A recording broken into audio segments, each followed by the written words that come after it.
Hello everyone, my name is Kevin Allison and I'm a Master's of Conservation and Restoration Science candidate here at UC Irvine. I'm delighted to share my capstone project with you today, which involves an in vitro method of conserving plants in the genus Dudleya. So what are Dudleyas? They're a group of succulent plants in the Crassulaceae or stonecrop family, commonly referred to as live-forevers. They are usually found on steep coastal bluffs or canyons throughout southern Oregon to Baja, California. A shocking amount of Dudleya are rare. 40 are included on the California Native Plant Society's list of rarest plants in the state, and 9 are federally listed as threatened or endangered of becoming extinct.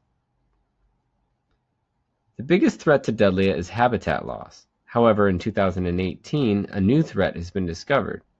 An anonymous tip to the California Department of Fish and Wildlife Service led to an unexpected discovery. Officers uncovered a large poaching operation of Dudleya with the intent to sell thousands of wild harvested plants overseas in Korea and China.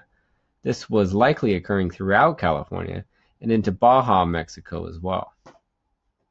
Growing Dudleya is essential to conserve these plants and ensure that they are not lost in the wild.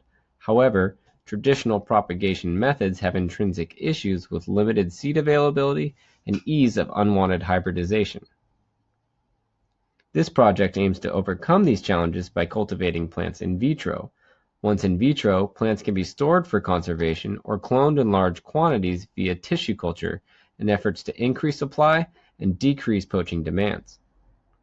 My first research question is whether growing seeds in vitro enhances the germination rate, survival, or growth.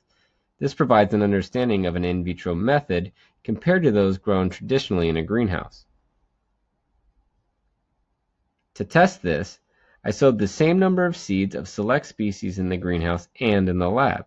Seeds were sown traditionally on flats in the greenhouse and on 3 different media types in vitro for comparison.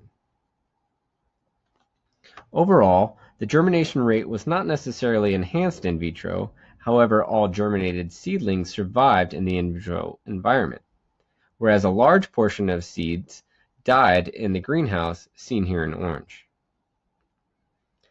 Plant size remained small in vitro and was not significantly different among media types, seen here on the left. In contrast, plants grew significantly larger in the greenhouse, shown here on the right. My second research question aims to find the best method to bring cuttings into in vitro culture. This will allow propagators to introduce plants of known genetic source in vitro and eliminate accidentally growing hybrids. To eliminate competing microbes, sterilization is a required step to introduce plants into in vitro culture. For this, I used a common species, Dudleya brittonii, to test the concentration and exposure time of 2 sterilizing agents. Overall, a mild concentration of NADCC, shown in blue, was a more effective sterilizing agent compared to commercial bleach. An additional step of decreasing the surface side lowered contamination even further. NADCC also caused less tissue damage than all commercial bleach treatments. The additional step of reducing surface area prior to inoculation enhanced these results. The most effective sterilizing treatment was then applied to cuttings of 7 species that are rare and/or targeted by poachers.